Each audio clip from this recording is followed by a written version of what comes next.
Hi friends, ಎಲ್ಲರಿಗೂ ನಮಸ್ಕಾರ. Welcome back to our channel VS info kitchen. ನಾನು ನಿಮ್ಮ ಮಂಜುಳಾ. ಬನ್ನಿ ಇವತ್ತು ಸಾಬುದಾನ ಡೆಸರ್ಟ್ ಹೇಗೆ ಮಾಡೋದು ಅಂತ ತೋರಿಸ್ತೀನಿ. ಈಗ ಬನ್ನಿ ಶುರು ಮಾಡೋಣ. ಒಂದು ಬೌಲ್ ತೊಗೊಳ್ಳಿ, ಅದರಲ್ಲಿ 1 ಸ್ಪೂನಷ್ಟು ಚಿಯಾ ಸೀಡ್ಸ್ ಹಾಕಿ, ಅದಕ್ಕೆ 1 ಲೋಟದಷ್ಟು ಬಿಸಿನೀರನ್ನ ಕಾಯಿಸಿ ಹಾಕಿ. ಅದು ಬಿಸಿನೀರು ಹಾಕೋದ್ರಿಂದ ಬೇಗ ನೆಂದ್ಕೊಳುತ್ತೆ. ಈಗ ಸ್ಟವ್ ಆನ್ ಮಾಡಿ ಒಂದು ಬೌಲ್ ಇಟ್ಕೊಳ್ಳಿ, ಅದರಲ್ಲಿ ಗಟ್ಟಿ ಹಾಲು ಹಾಕ್ಕೊಳ್ಳಿ, ಅಂದರೆ ಫುಲ್ ಫ್ಯಾಟ್ ಮಿಲ್ಕು ಹಾಕ್ಕೊಳ್ಳಿ.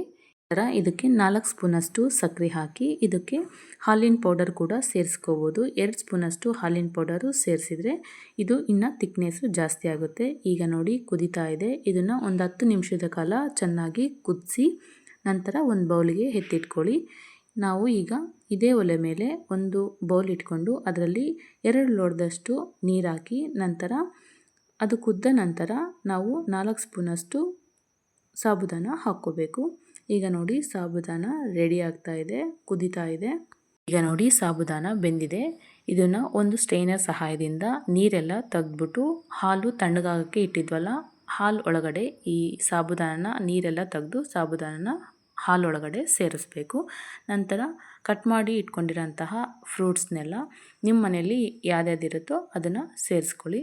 ನಾನು ಇಲ್ಲಿ ಆ್ಯಪಲ್ಲು, ಪಪಾಯ ಮತ್ತು ಬಾಳೆಹಣ್ಣು ಸೇರಿಸ್ತಾ ಇದ್ದೀನಿ.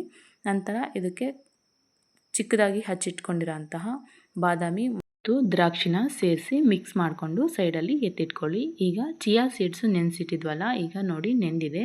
ಈಗ ಒಂದು ಗ್ಲಾಸ್ ತೊಗೊಂಡು ಅದರಲ್ಲಿ 2 ಸ್ಪೂನಷ್ಟು ಚಿಯಾ ಸೀಡ್ಸ್ನ ಹಾಕಿ, ನಂತರ ರೆಡಿ ಮಾಡಿ ಇಟ್ಕೊಂಡಿರೋಂತಹ ಡೆಸರ್ಟ್ನ ಗ್ಲಾಸ್ ಒಳಗಡೆ ಸೇರಿಸ್ತಾ ಬನ್ನಿ.